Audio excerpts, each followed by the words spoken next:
Seminario Permanente, Decolonialidad, Desarrollos Alternativos y Turismo.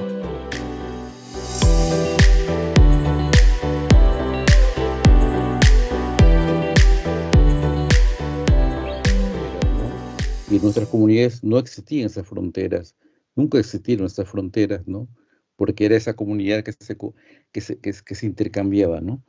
Y que vivía en esto. Y en el caso de los cunas de Panamá, es una cuestión muy interesante y muy polémica y políticamente y económicamente una fuente de trabajo para los antropólogos, pero también para los políticos y una forma de resistencia para los comunales.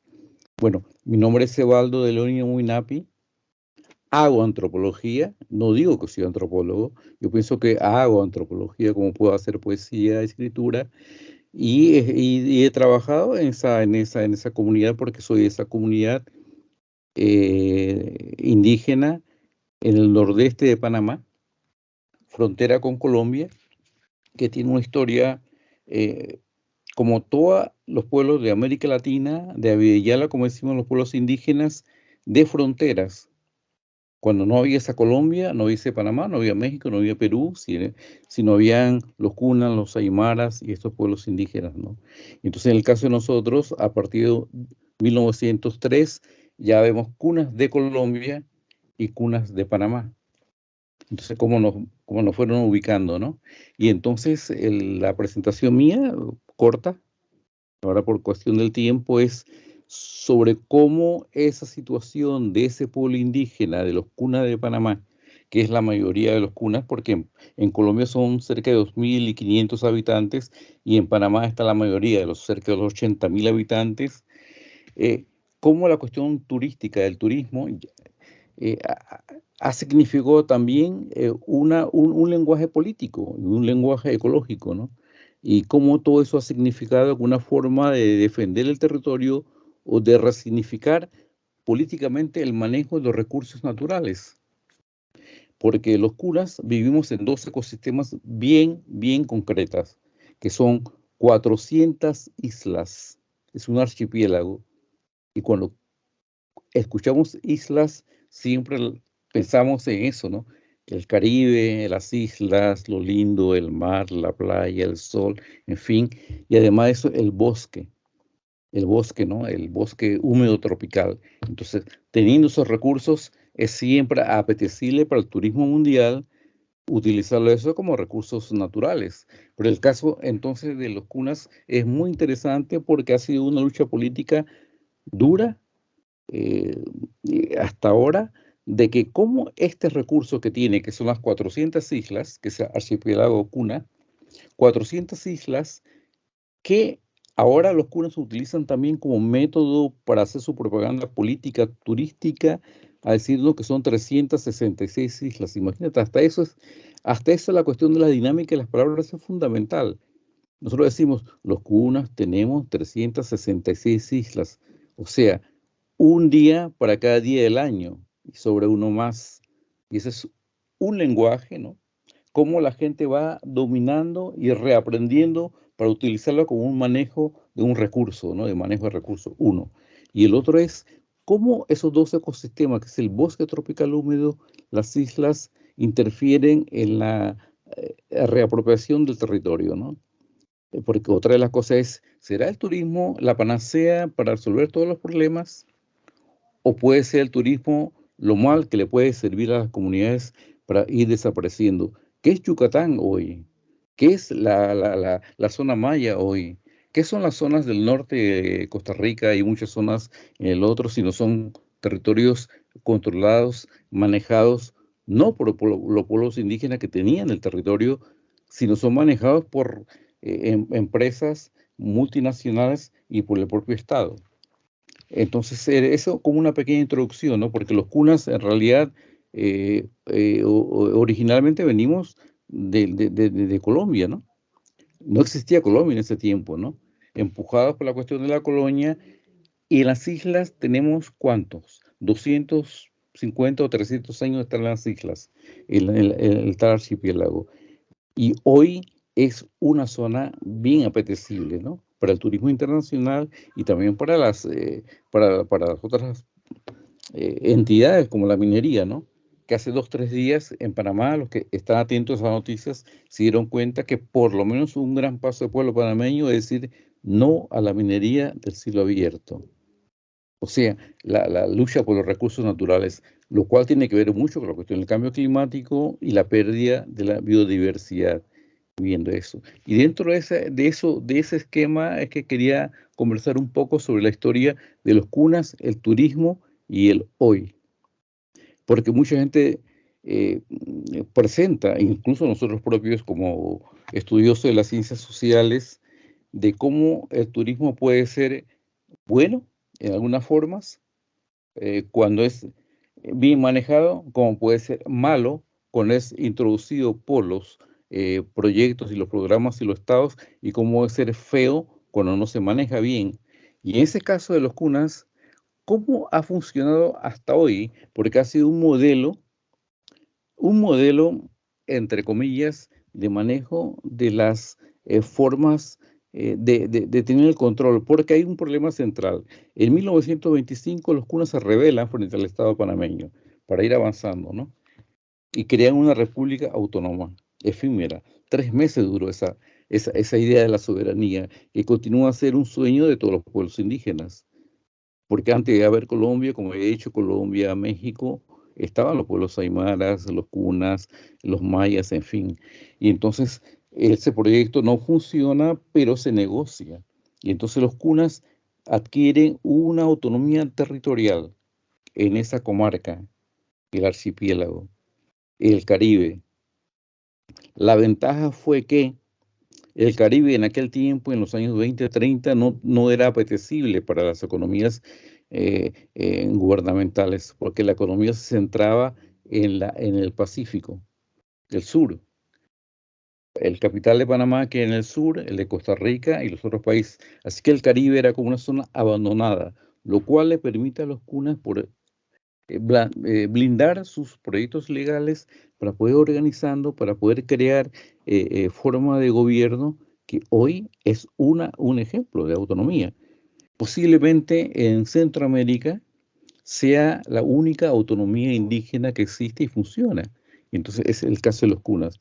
Y eso también se aplica en la forma como después van organizando, creando sus propios métodos de manejar las comunidades, porque en realidad las 366 islas no todas están habitadas.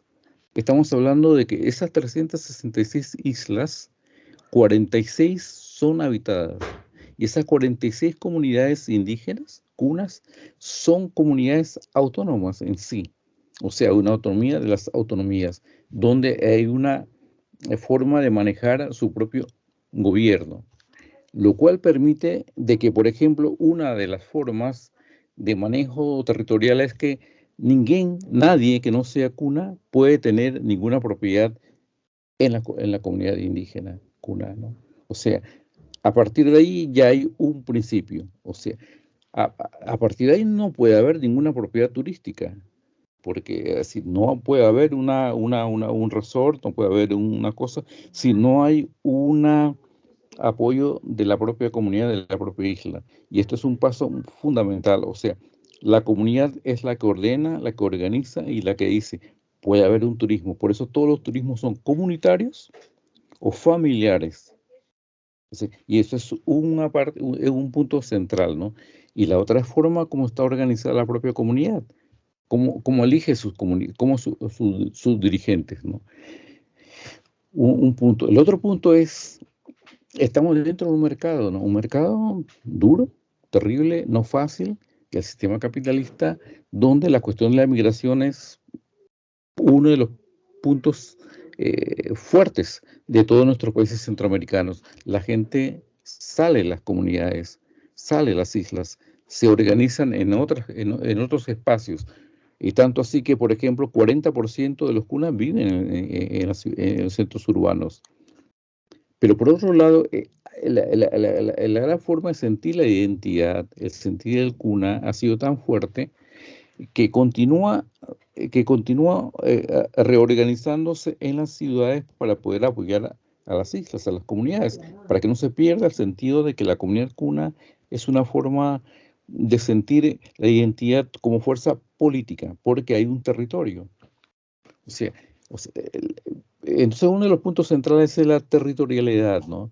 Tengo el territorio, y el territorio no es un simple espacio territorial de tierra, de una cuestión física, sino va más allá que eso, el símbolo, el sentido de la propiedad no como propiedad unitaria, sino propiedad colectiva, ¿no?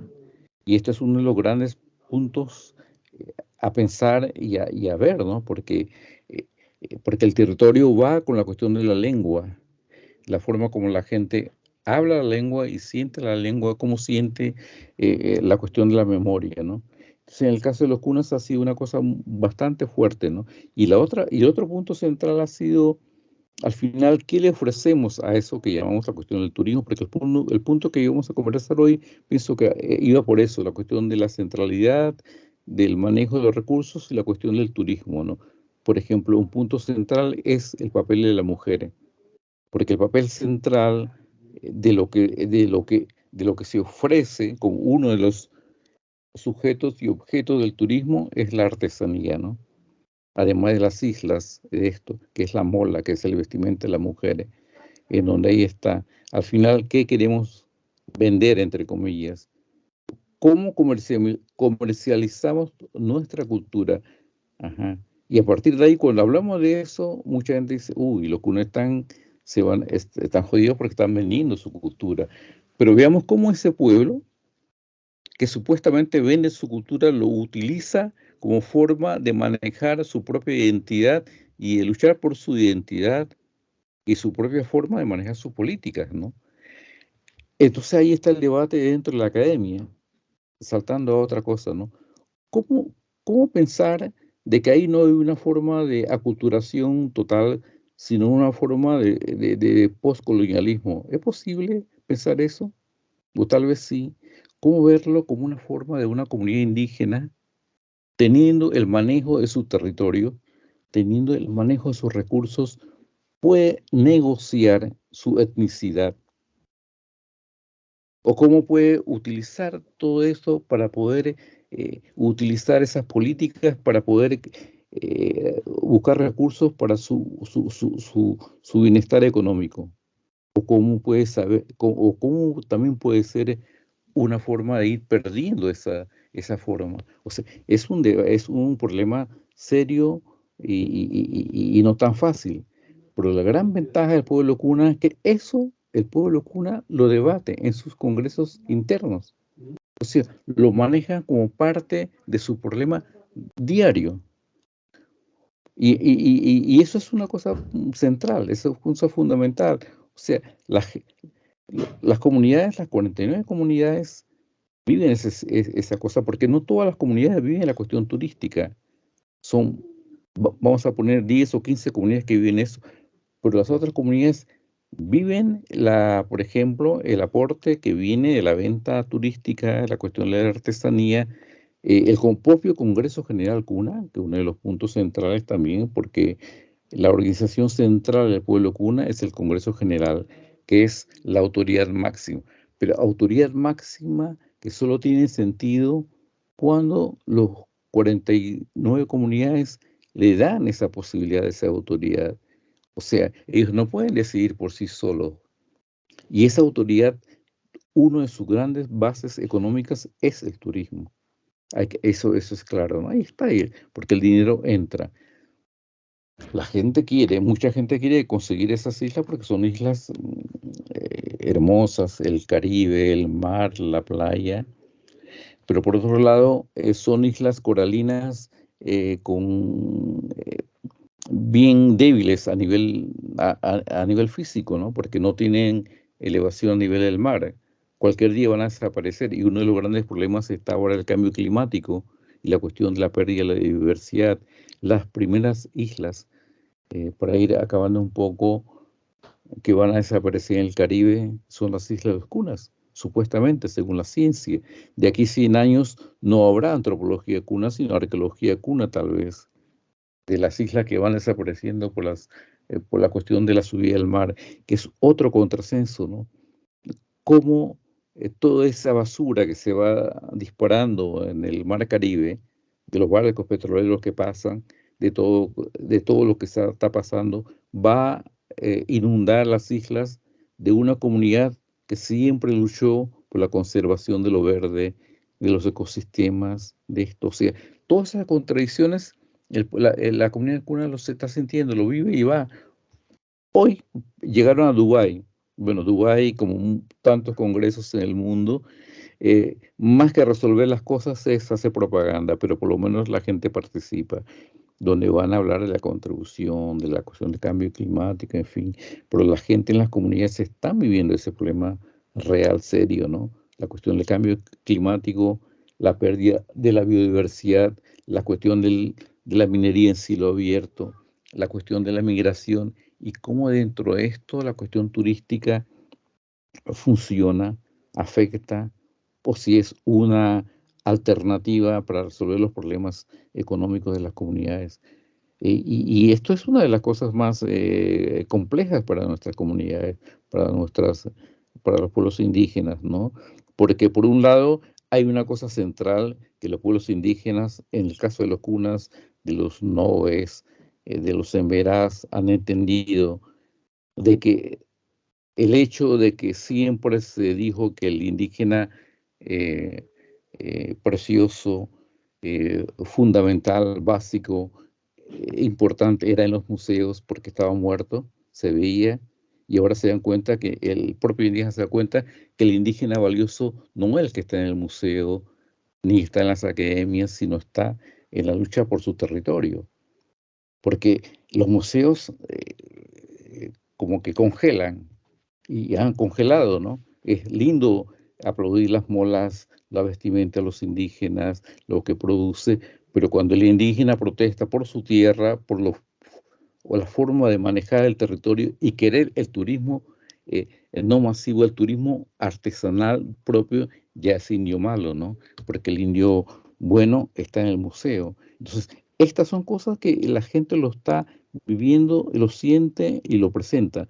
Ya no es una simple cosa de consigna, es una pelea real, ¿no? Entonces, para la academia, para nosotros, lo que tratamos de hacer una forma de analizar las ciencias sociales también es un desafío, ¿no? Hoy, ¿qué pasa? Estos pueblos que quieren manejar una forma de que los vengan anfitriones invitados. ¿Qué tipo de anfitriones queremos? ¿Ya? ¿Y quiénes son los visitantes? ¿O no queremos? Porque hay comunidades indígenas, por ejemplo, en el caso de Pueblo Cuna, que dicen, ¿para qué queremos el turismo? ¿Turismo para qué? ¿Turismo para quién? Y entonces esto es un poco lo que quería conversar, ¿no? Y a ver si dije algo interesante. Por supuesto que sí, dijiste muchas situaciones, ilustraste más bien muchas ilustraciones interesantes. Entonces, gracias, Cebaldo.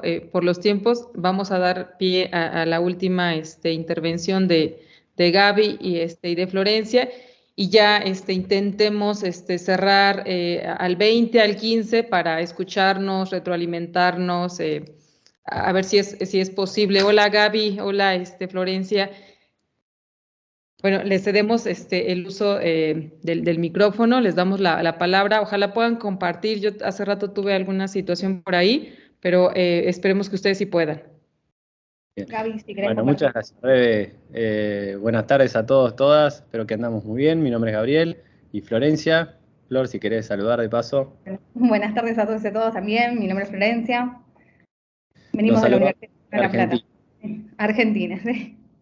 De hecho, verán el pizarrón en mi espalda. Hace un ratito estuve tomando examen, así que bueno, no me quería perder este momento, porque si hay algo que nos merecemos, creo, en este momento del año, en este momento particular de la Argentina, es un poco de reflexión, escucharnos, saber qué están haciendo otras en distintos lugares de América Latina y sobre todo cómo pensamos algunos de los problemas que nos vinculan.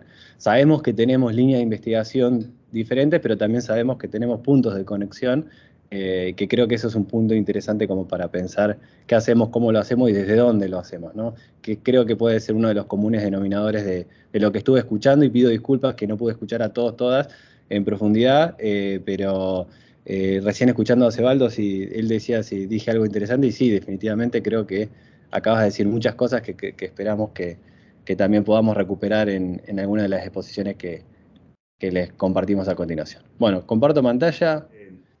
Bueno, buenísimo, muchas gracias. Bueno, el título de la presentación, tal como están viendo, junto a Florencia Moscoso de la Universidad Nacional de La Plata, en mi caso también de la Universidad Nacional de Mar del Plata, dos universidades argentinas, es tratar de pensar y repensar en relación a la dependencia académica. Y le pusimos de subtítulo este vínculo entre el poder y el saber. Definitivamente esto quedó flotando o resonando en las exposiciones previas, en esta idea de cómo nos deconstruimos o cómo repensamos desde el lugar que abordamos, objetivamos, diría Bourdieu, los problemas sociales, sobre todo los problemas territoriales, y sobre todo cómo dialoga eso con la práctica turística. Si bien esto es extremadamente largo y esto podría ser un motivo de charlas extenso, a los fines de esta exposición, lo que queremos recuperar entre el vínculo entre el poder y el saber es salir un poco de este lugar donde muchas veces se ha puesto a esta idea de teorizar o filosofar, o de alguna manera, sobre todo con lo que tiene que ver con los abordajes epistemológicos, de eso como si fuera un problema abstracto, teórico, que no tiene una correlación o una causalidad en términos de la praxis investigativa. En oposición a esa manera de ver las cosas, nosotros lo que planteamos es que poder y saber están íntimamente relacionados, y que hacer una reflexividad sobre cómo analizamos, cómo constituimos el saber, tiene que ver también con posicionar al poder como un lugar central. Hemos tomado marcos teóricos que vienen obviamente de Europa, pero también quedó claro y en evidencia que pensar desde y para América Latina también implica salir de esos marcos historiográficos donde ciertas matrices intelectuales han tenido una fuerte carga eurocentrista.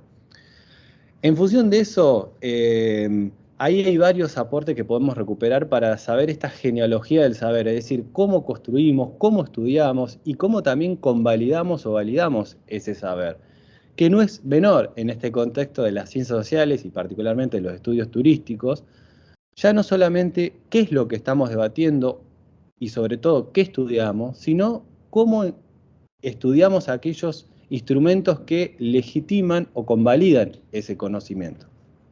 Y ahí me gustaría nombrar algo que Rebe acaba de decir hace unos minutos sobre Enrique Dussel, que él en su momento proponía el método analéctico, ¿no? Frente a esta dialéctica que él criticaba, él proponía o propone esta idea de partir de la negación, del excluido, el no ser, ¿sí? Y como forma epistemológica, un poco la invitación en esta presentación tiene que ver con eso, ¿no? Cómo encontrar también estos puntos donde el saber normalizado, el saber que produce verdades, también ha dejado enormes exclusiones en la manera de entender, en la manera de explicar y, como decíamos también, en las formas, en la metodología de cómo eso pensamos y repensamos. Entonces, ¿qué nos proponemos teniendo en cuenta estas premisas? Definitivamente uno de los principales desafíos que tenemos como comunidad académica y sobre todo, digo, comunidades académicas en relación al estudio del turismo es reflexionar sobre cuáles son los principales debates intelectuales que tenemos en el campo, pero también anclado en esta idea de desigualdad. Hoy pensar los estudios turísticos es pensar también en clave de desigualdad, en clave de dependencia. Esto es, donde hay centros y también zonas donde ese conocimiento también está poco visibilizado o invisibilizado, y cómo generamos contranarrativas que permitan poner en valor cuáles son esos saberes que hablan de esta complejidad de la que hablamos cuando hablamos de estudios turísticos, ¿no? Parte de esta premisa o este desafío de Colonel tiene que ver, ¿no?, con decir, bueno, cuáles son las zonas visibles o las zonas de calor en términos de qué es lo que se está mostrando en la producción de conocimiento en turismo, y por el contrario, dónde están las sombras, los lugares de los márgenes, las subalternidades, es decir, las distintas formas que podemos dominar a esas invisibilizaciones. Entonces, el trabajo que hacemos es un trabajo en algún punto de investigación básica, es decir, de pensar desde los puntos de partida, de los axiomas, y lo que proponemos es tomar al menos dos claves, son varias claves, pero en principio tomar dos claves. Por una parte, una más intelectual, es decir, de corte más epistemológico, de cómo abordamos el conocimiento, pero también otra, no menos importante y complementaria a la anterior, la que tiene que ver más con la sociología de la ciencia. Es decir, ya no solamente reconocer esa diversidad de matrices intelectuales, en términos de qué saber estamos produciendo en turismo, sino también cómo circulan esos saberes. Y ahí incorporamos otra problemática de investigación que tiene que ver con saber cómo circulan y cómo se muestran y cómo civilizan ciertos saberes en relación a otros. Sobre todo en un contexto particular de las ciencias sociales donde el principal instrumento de difusión y también de legitimación del conocimiento está vinculado fuertemente al marco de los artículos y la producción dentro de revistas científicas periódicas. Un poco cuál es el desafío metodológico que estamos enfrentando, que venimos haciendo en una serie de trabajos, pero que también estamos en proceso, es estudiar y recuperar los datos mainstream, es decir, las indexadoras que tienen que ver con Scopus, Web of Science, entre otras, pero definitivamente si queremos salir un poco de esa cárcel o de ese encierro donde muchas veces esas indexadoras recuperan trabajo fuertemente que tienen que ver con el norte, ¿no? Hoy hablamos de los sures, definitivamente tenemos que buscar lugares, bases de datos, indexadoras que también recuperen estos saberes diversos que incluso muchos están presentes en América Latina. Y desde el punto de vista de por qué hacemos lo que hacemos, es decir, la fundamentación o la justificación, entendemos que esto tiene una fuerte implicancia desde el punto de vista propedéutico. Y para ponerlo en términos bien claros, definitivamente un poco lo que nos encontramos cuando hacemos esto es ya no solamente pensar algo intelectualmente, es decir, desde el punto de vista simbólico, cognoscitivo, sino también qué implicancia tienen en las prácticas pedagógicas y curriculares de los planes de estudio en los cuales están insertos esos saberes, ¿sí? Porque podemos estar mucho tiempo hablando de saberes y qué interesantes son esos saberes, pero también tenemos un segundo desafío, es de cómo eso logra implementarse, instrumentarse, hacerse eco en prácticas bien concretas que tienen que ver con los planes académicos, los planes curriculares. Lo que sucede, y ustedes me dirán qué pasa en sus países, pero en Argentina, por ejemplo, en la tesis doctoral que realicé hace un tiempo, lo que me encontré es que si bien se reconoce esa diversidad, ese crecimiento, esa diversificación de los estudios turísticos, los planes de estudio siguen fuertemente arraigados a una manera de entender el turismo, a una manera de comercializar el turismo, a una manera de estudiarlo que es propia de la segunda posguerra. Es decir, todavía sigue fuertemente anclado a modelos descriptivos, modelos que en los términos decoloniales podríamos denominar fuertemente eurocéntricos, fuertemente con claves explicativas que resultan muy dificultosas o incluso inútiles en algunos casos para entender las realidades latinoamericanas. Entonces, esto tiene una cuestión ética, es decir, desde el lugar que lo miramos, pero también una cuestión política, diría Dussel, en el sentido del por qué pensamos en clave filosófica. No es solamente un saber por un saber, sino entender la vinculación en términos de la praxis. Flor, ¿vos querés comentar algo respecto de esto? No, venimos bien. ¿Sí? Vos interrumpime, te lo consideres. Sí, cualquier cosa sí. Bien, buenísimo. Bueno, entonces, como le decíamos, hay un doble problema, una doble dimensión en términos de lo que estamos investigando, que es una más del horizonte epistemológico, que ahí te pusimos algunas de las claves que utilizamos para abordarlo. Es decir, este no es un tema necesariamente nuevo, tiene su tradición de investigación, sobre todo a partir de los años 70, una fuerte crítica a que ese modelo de dominación no era solamente o exclusivamente material o en términos de dominio económico, sino en función del saber, ¿no? Que esa dominación estaba fuertemente arraigada en las claves de cómo se explican o cómo se denominan. De hecho, hay también un investigador argentino de la filosofía de la liberación de allá de los años 70 que decía que la barbarie, ese término que se acuñó en muchas constituciones o matrices intelectuales de América Latina, tenía que ver también con la negación del habla del otro, de la otredad. Es decir, la barbarie no era solamente una cuestión de falta de cultura o incultura, sino también que tenía que ver con la falta de reconocimiento de la capacidad de hablar del otro, de esa otredad, ¿no? Entonces, cuando hablaba de esa dominación o de esa colonialidad, ese poder también estaba anclado fuertemente en el saber. Entonces, poder y conocimiento están fuertemente imbricados, están fuertemente interrelacionados, y es lo que también ha perpetuado esas diferenciaciones o esas dependencias entre los centros y las periferias. Ahora, el punto es que si esto lo pretendemos entender en clave contemporánea, más que nunca un análisis sociológico en términos de la ciencia, de qué producción del saber estamos generando, es importante tener en cuenta. Aquí tomamos algunos investigadores e investigadoras latinoamericanas, donde uno de sus focos de investigación tienen que ver con cómo son los circuitos o las circulaciones de ese conocimiento. Es decir, ya no solamente en términos de las citaciones, es decir, el nivel de impacto de esas producciones, sino cómo circulan en términos de esas comunidades científicas que se estudian. Algunos de los hallazgos que hemos encontrado, bueno, en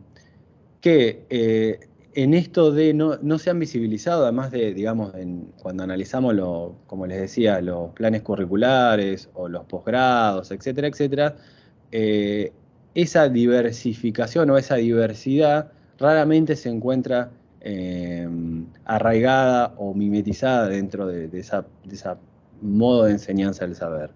Y que cuando lo vemos en términos de sociología, es decir, de cómo circula o quién produce ese conocimiento, lo que encontramos es lógicas asimétricas, donde vemos un espacio bien estructurado de posiciones, donde hay jerarquías fuertemente marcadas y donde cuando incluimos las revistas turísticas de América Latina, en su mayoría tienen circulaciones locales en contextos globales. ¿Esto qué quiere decir? Rara vez o muy pocos discutiríamos el impacto de la globalización de hoy en día. Pero si nos metemos un poco con la lupa en relación a cómo son esas dinámicas de circulación en estos contextos globales, lo que terminamos encontrando en esa globalización es que las revistas turísticas de América Latina en general tienen circulaciones locales. Es decir, su llegada, su horizonte, sus fronteras en general rara vez trascienden las fronteras de la región. Nada, esto es un dato de color para que vean cómo esto no es solamente de un debate, sino más bien cómo lo encontramos en unidades de análisis concretas. Y lo que vemos acá es lo que les contaba previamente. Es decir, si tomamos las bases de datos, los indexadores regionales y demás, lo que vemos es que esos índices en general han sido ampliados en las revistas de turismo de América Latina. Ahora, si los vemos en términos de las bases de datos mainstream, o las más consolidadas, o las más jerarquizadas dentro de este espacio, lo que vemos es que esos niveles de inclusión son extremadamente bajos. De hecho, el otro día estaba escribiendo un artículo para una revista y parte de la inquietud que tenía es ver, bueno, cuántos investigadores latinoamericanos hay en las principales revistas de turismo a nivel mundial. Y se sorprenderían que en algunos casos directamente no hay ninguno, y en otras hay uno entre 100 y pico de editores o editores invitados o de comité científico. Y eso es definitivamente una preocupación y un problema bastante importante, porque también tiene que ver con pensar el saber, pero también pensarlo en términos de los dispositivos en los cuales ese saber lo estamos abordando. Bueno, implica no solamente pensar un problema intelectual, sino también en un espacio donde está fuertemente estructurado y donde claramente hay jerarquías, y esas jerarquías son inclusive elementos a pensar. ¿Flor? Bien. Sí, en relación a esto de la dependencia académica, nosotros lo que buscábamos también era por ahí bajar un poco este tema, ¿no? Y llevarlo a un correlato empírico. Si bien yo estoy usando acá, les voy a contarles un poco acerca de mi tesis de maestrías que estoy llevando adelante. Era un poco entender cómo también la dependencia académica permea y confluye, ¿no? En el saber, tanto del campo académico del turismo como en el ser, ¿no? Esta praxis turística que se da en los territorios latinoamericanos. Es por eso que lo que hemos indagado, sobre todo en la parte de los estudios culturales, es que sigue replicándose una idea de culturalista, ¿no? De abordar la relación de turismo y cultura dentro de América Latina, donde se entiende, ¿no?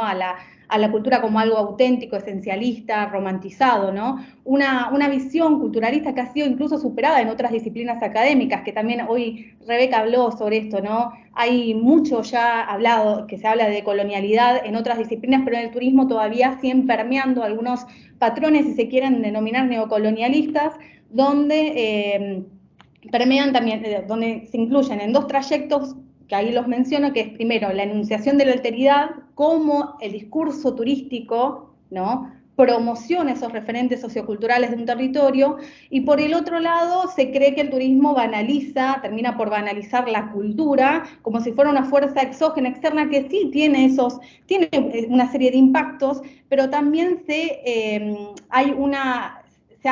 existe todavía una dimensión discursiva que vincula la autenticidad con algo, ¿no? Congelado, como algo es lo que decía hoy Cebaldo, ¿no? Esto de el turismo termina también por como congelar determinados aspectos culturales que no tuvieran ningún tipo de transformación o proceso dinámico en el tiempo, ¿no?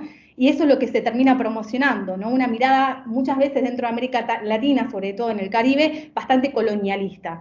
Entonces, la idea era situar esta idea de la dependencia en términos vinculados a la praxis, como dije hoy, y al campo académico del turismo, y a ver qué otros autores van resonando dentro de América Latina, que buscan como desprenderse de esta idea de eurocéntrica y occidental para poder retomar la cultura desde otras posturas y lugares de enunciación, ¿no? Como por ejemplo, hoy mencionaba también Rebeca a Silvia Rivera Cusicanqui, que si bien no es específicamente del campo turístico, es una gran aportante para poder empezar a entender y repensar los procesos de relación entre cultura y turismo. Bueno, así Dussel, Victor Beach también es uno de ellos, Fuller, y bueno, yo puse Amo es una investigadora maorí en Nueva Zelanda que lleva adelante un proceso de colonización también. Ella se sitúa más bien desde la corriente postcolonial, pero lo que ella retoma y reivindica es una metodología que utiliza dentro de sus investigaciones etnográficas, que se llama la kaupapa, que significa literalmente en maorí principio guía. Entonces lo ubica desde un pensamiento más de colonizador. Gaby, la siguiente, si puede ser. Bien, en relación, ahí está. En relación a lo anterior, ¿no? Desde un principio, desde una mirada un poco más general, ahora voy a ir bajando algunas cuestiones más puntuales. En mi caso, mi correlato empírico dentro de mi tesis de maestría, y acá tengo muchos colegas colombianos, es Cartagena de Indias. Yo tuve la posibilidad durante 6 años de ir y hacer una estadía académica dentro del centro histórico, donde investigué algunos otros procesos de gentrificación, ¿no? Asociados a la gentrificación del desplazamiento y la segregación, pero bueno, hoy en día me estoy abocando más a esto de cómo las representaciones socioculturales de Cartagena son narradas, relatadas en el discurso turístico, desde el plano más de imagen visual y también de relato, esa narrativa, lo que se dice, en términos de lenguaje, ¿no?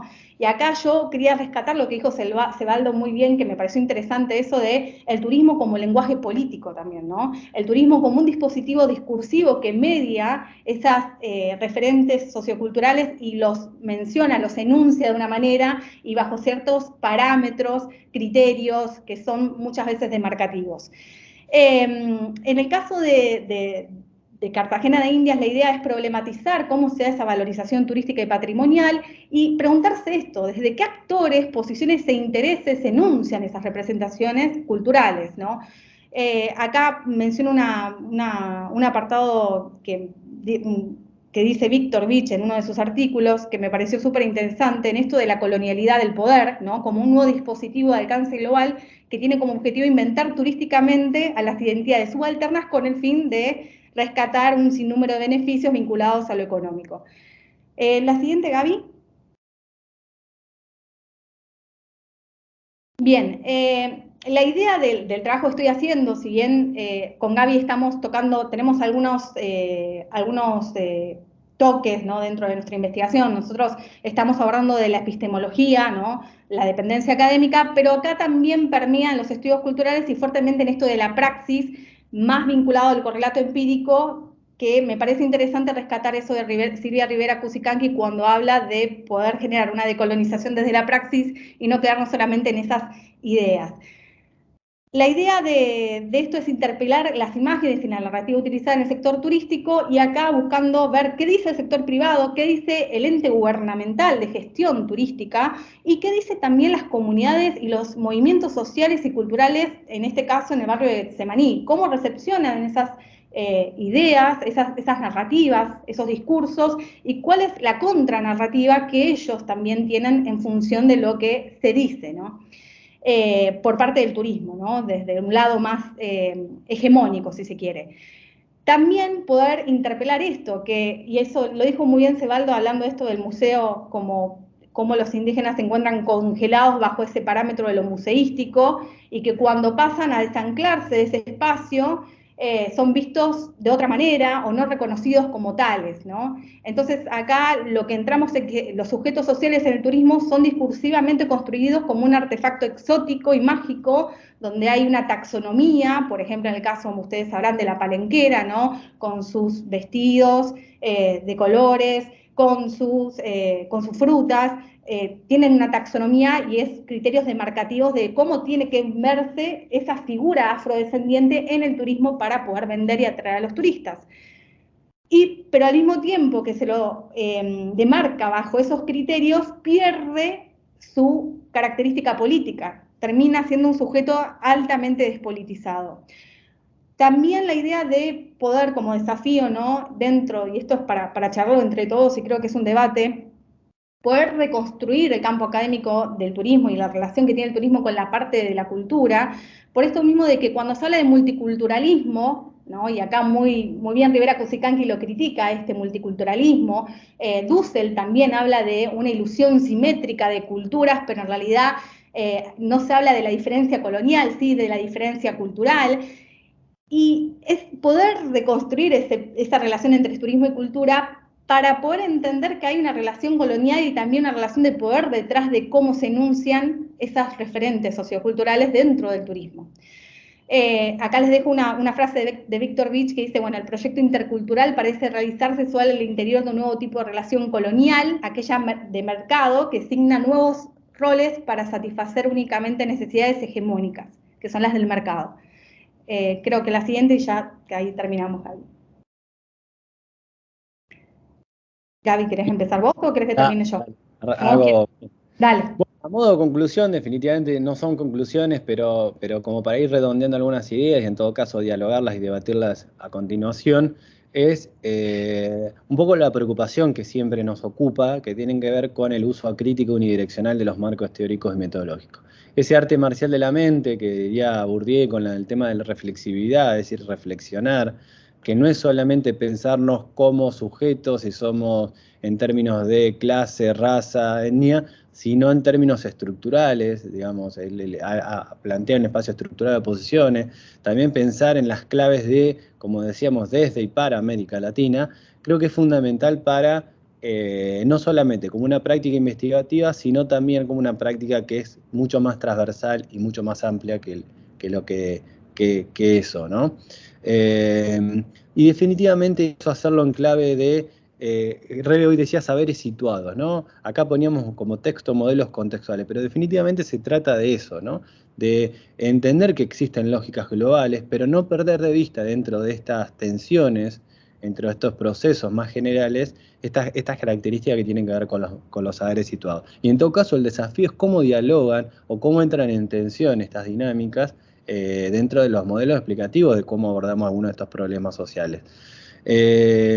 Definitivamente pensar la exclusión como problema analítico también es incluir al poder y el poder en distintas claves y no únicamente materiales o únicamente en relación a el poder económico, que muchas veces es la que predomina cuando se analiza la dependencia en términos de los estudios turísticos. Y como decíamos previamente, pensar la diversidad hoy es pensar también en este desafío más bien de tipo político, que es entender, explicar, pero también cómo encontrar contranarrativas, contraformas de cómo se legitima y cómo se produce ese conocimiento, ¿no? Y esto que comentaba Flor también, ¿no? De pensar y repensar los procesos que abordamos y estudiamos los territorios turísticos y sus referentes simbólicos. ¿Qué importancia tiene al momento de estudiar un caso, al modelo de estudiar una comunidad, un territorio determinado, que nuestros becarios, becarias, nuestros alumnos, alumnas, nuestros colegas, nosotros mismos, podamos tener este ejercicio de análisis en el cual no da lo mismo partir de un lugar o de otro. Tener la capacidad de pensar y repensar eso en un entorno áulico, en un entorno científico, en un entorno de red, es esencial para que este modelo de producción de conocimiento que muchos denominan como IMRAD, ¿no? Esta introducción, metodología, que se comunican los resultados y hay una discusión que estructura una forma de producción del saber determinado, no termine consolidando o perpetuando formas de dominación donde lo teórico en realidad es un momento más de la investigación. Y no, nosotros recuperamos y jerarquizamos el lugar que tiene la teoría al momento de incluso estudiar algo netamente aplicado, algo netamente práctico. Bien, y bueno, a modo de desafío, Flor, ¿querés comentar esto? No, Gaby, si querés empezar y yo termino como vos quieras. Dale. Algunas cosas más. Yo creo que definitivamente un poco lo que charlábamos con Flor cuando nos toca tomarnos estos cafés, hay mucha gente de Colombia, en nuestro caso con el mate acá acompañando, es cómo tampoco caer en estas trampas en las cuales nosotros tratamos de analizar, ¿no? Creo que si hay algo que nos desafía hacia adelante es cómo no recaer en esta esencialización de la dependencia, algo que se planteaba anteriormente, ¿no? Qué dificultoso es, ¿no? Cuando uno comienza a explorar territorios que no están tan explorados teóricamente o que quizás están desarticulados, dispersos, creo que eso definitivamente nos pone en un horizonte de duda, de problematización, que es al mismo tiempo problemática en algún sentido, pero también es desafiante en términos de la necesidad de pensarlo colectivamente como proceso, ¿no? Por eso celebro mucho este tipo de espacios, porque si creo que hay algo que tenemos por delante es ir encontrando, ya no solamente para describir una situación determinada, sino también cómo encontrar a aquellos investigadores e investigadoras que están pensando en alguna de estas claves, de distintas maneras, con distintos enfoques, pero definitivamente que están pensando en la problemática desde este lugar, y en función de eso, cómo ir construyendo nuevas narrativas. Creo que de eso es un poco se trata y creo que por eso también es una de las cosas que más rescato de este tipo de seminarios permanentes que son las que nos invitan a pensar en distintas claves, pero en definitiva a pensar qué hacemos y cómo lo hacemos. Exacto. Bueno, yo termino con esto, bueno, esto de las enunciaciones alternativas, ¿no? Sobre todo dentro del campo académico como en la praxis, ¿no? Poder dejar que esas comunidades puedan tener su propio empoderamiento para enunciarse como tal y lo que ellos buscan promocionar también, ¿no? Dentro del turismo. Y nada, me parece súper interesante estos seminarios, la verdad, Rebeca, felicitaciones y también a los colegas colombianos, a Edgar.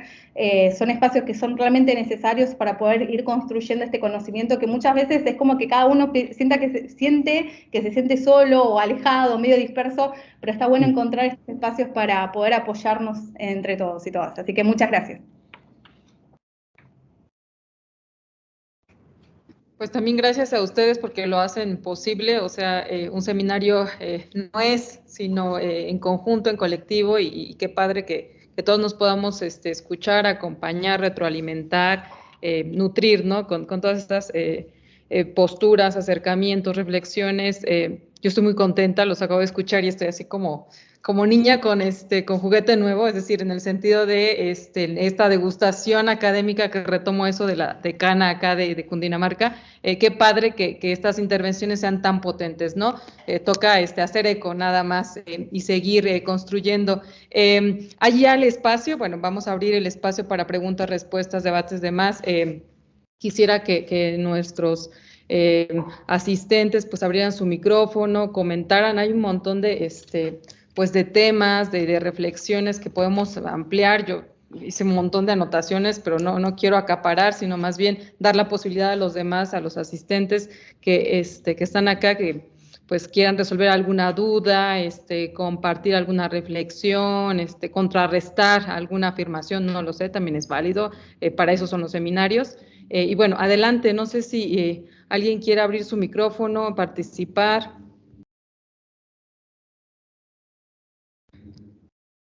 Y bueno, yo pensando que efectivamente, No, pues lo que yo quería decir, deportiva.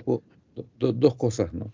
Que hay un desequilibrio de poder, definitivamente hay un desequilibrio de poder tremendo, ¿no? Entre los poderes, los organismos turísticos que tienen el control de la mercancía, del poder y de las comunidades. Esto es innegable y es duro, ¿no? Pero en el caso de comunidades como el caso de los cunas, no sé si habrá otros, donde hay posibilidad de manejar el territorio como una cuestión política y hay forma de negociar y cómo entender esa cosa, porque para nosotros como académicos, exacto, como dice Gabriel y Florencia, es cierto. ¿Cómo entender cuando nosotros tenemos esa idea teórica de que la cuestión turística, la cuestión del modelo turístico, como se presenta en el capitalismo, es siempre una cuestión de dominación y de pronto uno encuentra comunidades que danzan, que venden artesanía, que utilizan esos lucros para sus comunidades y cómo encontrar esa relación de, eh, es de dominación o de reconstruir identidades, que es el caso, por ejemplo, de los cunas, ¿no? ¿Es posible reconstruir identidades dentro de estas dicotomías? Ahí más en el caso académico, ¿no? Pensar, porque lo estoy pensando en el caso nuestro, ¿no? Por ejemplo, las danzas en los centros urbanos. Si tenemos más del 50% de nuestra comunidad viviendo en centros urbanos y que utilizan la danza como parte de una forma de conseguir recursos económicos, pero también como posibilidad de lanzar una forma de reidentificar su ser. Por ejemplo, soy cuna, soy dule. No sé cómo funcionará en otras ciudades, pero en el caso de Panamá es muy interesante, porque la lengua indígena, por ejemplo, que es un valor cultural fuerte, fundamental y básico, que es la parte más discriminada por un lado, porque en un bus en Panamá hace muchos años hablabas español o inglés, pero hablar una lengua indígena, la gente no podía hacer, porque es un dialecto, decía entre comillas, no podía hablar. Ahora ya es posible, y está ahí, y lo ha ganado ¿quién? La mujer cuna, con su vestimenta, va y habla el cuna como identidad, pero no solo como identidad, como fuerza política en el bus, pero en el mundo urbano. Entonces, esa cuestión siempre es una cosa para pensar, para ver, ¿no? ¿Es posible reidentificar nuevas identidades o neoidentidades dentro de ese proceso mercantil tan poderoso donde la cultura se mercantiliza? Es una cosa, pero para mí lo más también básico es que la juventud indígena, no solo indígena, como ustedes, Florencia, me encantó la participación de ustedes y Gabriel, es que están pensando eso y están trabajando en eso, porque eso también es una opción política, ¿no? De entender estas dinámicas nuevas. Eh, eh, no digo más nada porque es tan potente lo que ustedes han hablado, porque me ha dejado pensando muchas cosas. Sí, no, la verdad es que tenemos muchos puntos en común, creo yo, pero bueno, esto mismo y lo dijo usted, tal cual lo dijo, el turismo es un lenguaje político, ¿no? Y muchas veces es como que se subestima eso, ¿no? Es como que el turismo es algo ingenuo, inocente, que llega a una comunidad y no genera más que beneficios económicos. Y por detrás, en realidad, termina por agudizar un montón de problemáticas que venían arrastrando desde antes esas comunidades, ¿no? Por eso yo decía que el turismo no sé si solamente banaliza, no sé si el peligro del turismo está en banalizar la cultura, sino en entenderla en estos en estas maneras esencialistas y romantizadas que son productos del poder colonialista de un status quo que vivimos que muchas veces está internalizado. Entonces, nada, para mí lo que dijo usted del turismo como lenguaje político, eso me lo llevo muy marcado en este seminario. Y en mi parte, sinceramente no tengo una respuesta porque entiendo que es parte, creo, de la pregunta que nos llevamos. Así que lo único que voy a decir es que tengo presente un par de investigaciones que se están haciendo en América Latina donde dentro de estas reglas de juego, es decir, unas reglas de juego que, como acabas de decir muy bien, Cebaldo, están fuertemente mercantilizadas, es decir, por una forma de acumulación del capital determinada, aún así, en estas reglas de juego, ciertas comunidades empiezan a entenderlas y a capitalizarlas, ¿sí? A disputarlas. Entonces, un poco volviendo a la pregunta, no tengo respuesta, pero sí, definitivamente creo que tenemos parte de este desafío de la agenda investigativa que se nos viene, es cómo ya no quedarnos solamente en esta, creo que hablabas en un momento de esos modelos simplemente aculturalizadores, sino también en esto de una arena de conflicto, donde dentro de esta arena digamos, de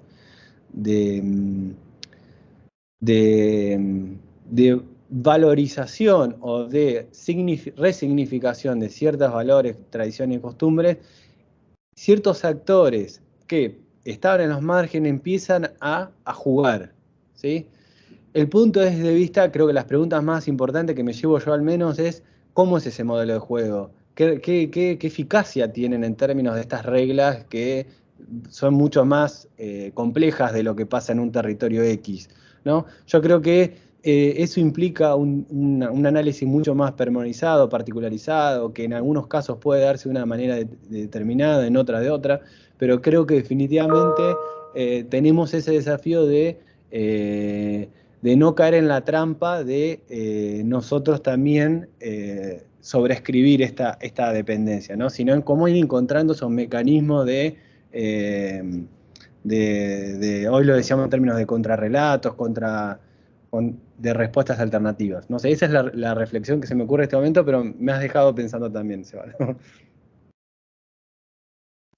Bueno, le damos la palabra a Luis y vamos por ahí ya cerrando. A mí me hace mucho sentido esto que está haciendo Flor, que hace Gaby. Últimamente me he estado preguntando por qué seguimos reproduciendo las mismas formas de publicación.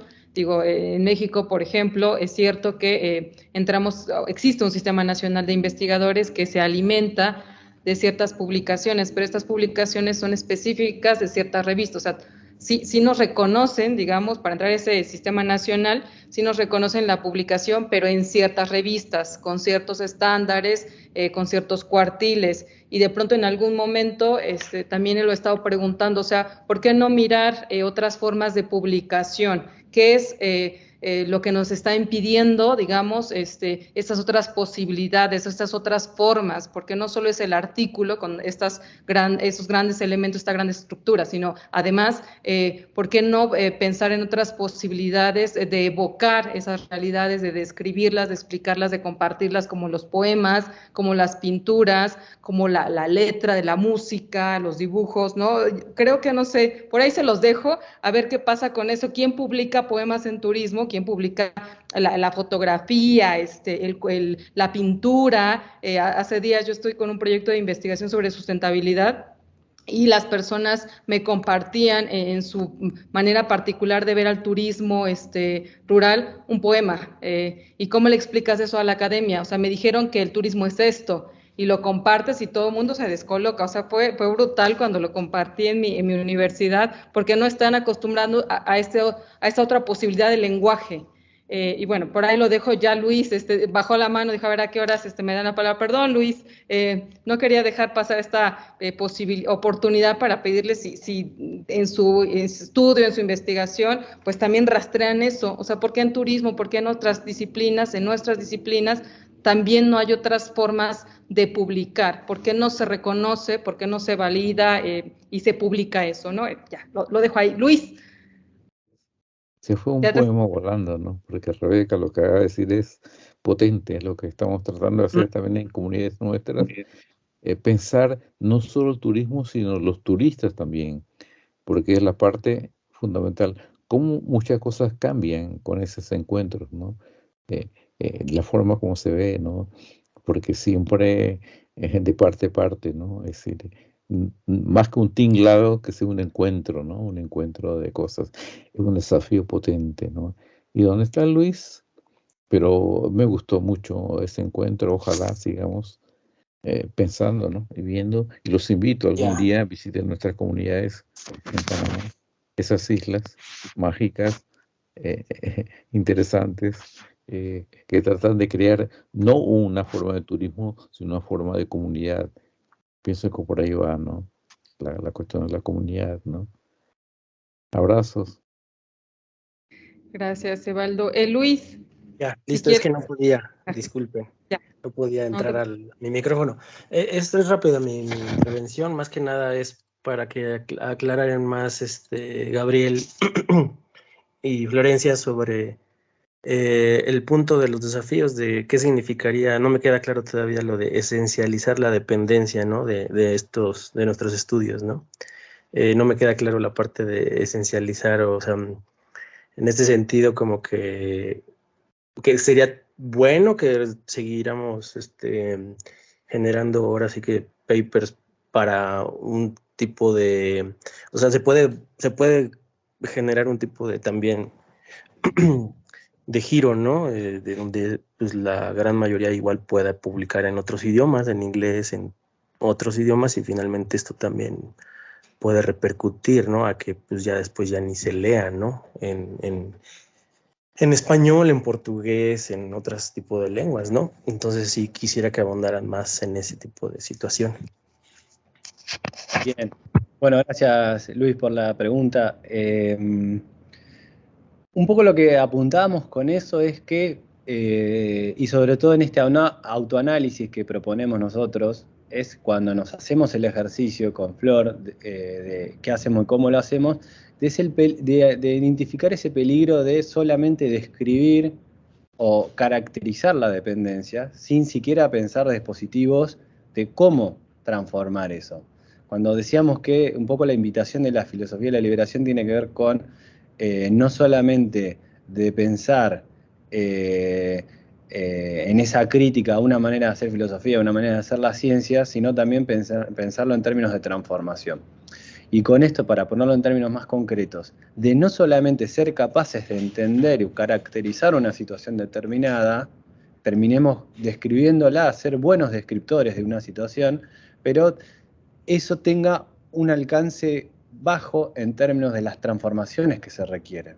Entonces, un poco la invitación que nos hacen, entendemos nosotros, al menos cómo lo decodificamos nosotros, muchos de quienes han escrito precedentemente ante nosotros, quizás no para turismo, pero quizás para otras partes de las ciencias sociales, es que una de las tareas que tenemos, incluso la gente que muchas veces es la academia, en estos modelos conceptuales, la academia genera saber, el Estado lo aplica y el privado lo gestiona. Y eso no funciona realmente así, ¿no? Es también sacarnos un peso de encima como si no tuviéramos esa potencia, un poco hablaba de esta palabra, Sebaldo, la potencia de transformar realidades. Quizás es cierto, no con la misma lógica, no con la misma dinámica, con el mismo impacto que en términos del sector público y el sector privado, pero sí no hacernos los desentendidos de que esas lógicas también están para ser transformadas y que las lógicas las cuales nosotros, comunidad de investigación, docentes, investigadores, directores, becarios y demás, generan unas ciertas dinámicas que favorecen una forma de producción de conocimiento, invisibilizan otras, y cómo en función de esas dinámicas poder pensar cómo transformarlas, cómo generar nuevas prácticas, nuevas formas de educación, nuevas formas de promoción del conocimiento, nuevas formas de rescate de esos saberes invisibilizados, que eso sí definitivamente tiene una práctica. Entonces, ese es creo que el desafío, insisto, en el que estamos transitando, no como algo que ya lo hemos hecho, es decir, algo del pasado, sino que creo que colectivamente en el cual estamos pensados y situados. No sé si vos, Flor, compartís conmigo o te parece algo Sí. que... No, sí, yo creo que va por ese lado por ahí la respuesta, o sea, esto es ir pensándolo entre todos también, pero me acordaba recién de lo que Restrepo hablaba de la diferencia entre los estudios culturales más occidentales y los estudios culturales de América Latina, ¿no? Y esta idea del proyecto político de transformación que tiene en la academia los estudios culturales, ¿no? Y poder no recaer en ese esencialismo, porque muchas veces a mí me pasaba, por ejemplo, en mi tesis, por ejemplo, en mi campo de estudios culturales dentro del turismo, como recaer también, decir, bueno, me voy a deconstruir y voy a decolonizar esto, pero al mismo tiempo estoy esencializando un montón de cosas y hablando de la cultura en términos homogéneos, cuando no tiene ningún tipo de proceso de transformación y nada. Entonces, es como muy fino el hilo y creo que está ahí. No dejar en esto, en los espacios solamente académicos, sino también en la forma de praxis y de cómo podemos llevar adelante también una investigación-acción, ¿no? Esto, ¿cómo podemos hacerlo? Y eso es una pregunta que nos hacemos entre todos, me parece, ¿no? Es eso, nada más. Gracias, Flor. Gracias, Gaby. Edgar, como la última participación, y si quieres, Edgar, te cedo la palabra para ir cerrando, o sea, haces tu intervención, y si gustas, pues también damos lectura a las constancias, esto por los tiempos, yo me disculpo, me encantaría pues extendernos un poco más, pero este día ha estado muy, muy complicado, tuve examen recepcional en la mañana, ahora con ustedes, y me voy volando a otro examen recepcional, digo volando porque a ver si llego a tiempo, pero bueno, eso, Edgar, adelante. Vale, que te salgan a la Rebeca. Sí. Bueno, yo solamente quería compartir un par de reflexiones con respecto a lo que nos compartió Cebaldo y Gaby Florencia. Primero, con respecto a lo que dice Cebaldo, cuando empezó su intervención me preguntaba qué relación tienen actualmente los cunas con el turismo. Y por supuesto, él dio las claves, que creo que son un poco las claves que todos estamos buscando como respuesta, digamos, a toda esta problemática de pensar el turismo de manera crítica, puede ser desde el enfoque de colonial o desde muchos otros, pero él mencionaba, por ejemplo, que la organización siempre es comunitaria, es familiar, ¿no? Habló de la propiedad colectiva, del papel de la mujer, incluso del mismo tema de la venta, y lo dijo así, ¿no? De la venta de la cultura, pero como una forma de reafirmación de la cultura, de la identidad cultural. E incluso él preguntaba si hay postcolonialismo en estas prácticas de los cunas, y pues me parece increíble que él lo mencione también, increíble en el muy buen sentido, ¿no? Que la misma comunidad haga debate sobre esto. Me parece que por ahí es donde está la praxis, por ahí es donde está la respuesta. Sobre lo que mencionaba Gaby también y Florencia, me parece pues que estamos en búsquedas muy similares. Yo en este momento estoy haciendo un doctorado en estudios sociales y mi pregunta también va orientada un poco hacia esa necesidad de desmarcarnos, digamos, de todo este tema epistemológico, de todos estos saberes eurocéntricos, ¿no? que se nos han impuesto. Yo soy profesor de teoría del turismo, si es que podemos decir que eso existe, ¿no? Y siempre que le voy a poner alguna lectura a los estudiantes, pues me enfrento con esta tarea, ¿no? De qué los pongo a leer. Claro, casi siempre son autores españoles o algunas traducciones. Sí tenemos autores mexicanos, algunos argentinos, está bien, pero es difícil encontrar información en ese sentido y casi uno siempre termina poniéndolos a leer lo que todo el mundo lee y muchas veces de manera irreflexiva, crítica, ¿no? Entonces les comentaba pues un poco mi búsqueda va también en ese sentido, en el sentido de pensarse una nueva manera de ver el turismo, de practicar el turismo, de pensar el turismo, ¿no? Haciendo un poco eco a ese logo que propuso la OMT el año pasado, no sé si ustedes lo recuerdan, para el Día Mundial del Turismo, que era pensar el turismo, repensar el turismo, ¿no? A mí eso me caló mucho y digamos, un poco mis búsquedas están hacia allá. Pensarse, por ejemplo, otras maneras de investigarlo, ¿no? De ficcionar nuevas metodologías, no necesariamente metodologías disciplinares, que creo que un poco nuestra limitación es que siempre pensamos en términos disciplinares. Nos cuesta mucho el trabajo interdisciplinar, nos cuesta incluso el trabajo multidisciplinar. Aquí estamos proponiendo en el doctorado que yo estoy haciendo pensarse los estudios sociales del turismo, incluso pensarse los estudios desde lo supradisciplinar, ¿no? Ficcionar, criticar, experimentar nuevas formas de investigar el turismo, mirar la praxis, obviamente, esas prácticas de resistencia que tienen muchas comunidades, los indígenas, los afros, en Colombia, y sé que en muchas otras partes del mundo tienen esta idea. Y también el tema de rescatar lo comunitario, no como un concepto, porque ustedes saben que el concepto de turismo comunitario ya ha sido capturado por el mercado. Aquí en Colombia casi que se promociona como un segmento de mercado, sino pensar lo comunitario como tal, ¿no? Eso que llamamos lo común, lo procomún, el bien común. Creo que eso es una manera poderosa también de pensar lo que estamos pensando. Bueno, pues eran esas mis reflexiones. Yo quisiera, entonces, no sé, Rebeca, si presento los certificados de nuestros ponentes. Sí, adelante, tú cierras. Se ve perfecto. Ok, entonces acá tenemos las constancias que les vamos a entregar a todos nuestros ponentes a partir de ahora. La constancia va desde, la patrocina tanto la Universidad Autónoma del Estado de México como la Universidad Colegio Mayor de Cundinamarca de Colombia. Dice la Universidad Autónoma del Estado de México, Universidad Colegio Mayor de Cundinamarca, el Centro Universitario de la Universidad Autónoma del Estado de México, Temascatepec, y el Grupo de Investigación Sociedades, Territorio y Turismo de la Facultad de Ciencias Sociales otorgan la presente constancia al doctor Cebaldo Inawanapi por su participación como ponente en el Seminario Permanente de Colonialidad, Desarrollos Alternativos y Turismo, con el tema Resignificación Política del Manejo de los Recursos Naturales en una comunidad indígena de Panamá, el caso de los Cuna y el turismo. Está firmada por los 3 organizadores y lo mismo hemos hecho en el caso de la doctora Florencia Moscoso, con el tema Dependencia Académica en los Estudios Turísticos Latinoamericanos, Reflexiones entre el Poder y el Saber, y el doctor Gabriel Comparato, con el mismo tema. Muchas gracias a los participantes, a los ponentes, sobre todo, por su participación, por compartir sus conocimientos. Yo creo que este es un muy buen inicio para algo grande. Creo que todos tenemos esta sensación de que por aquí es el camino, ¿no?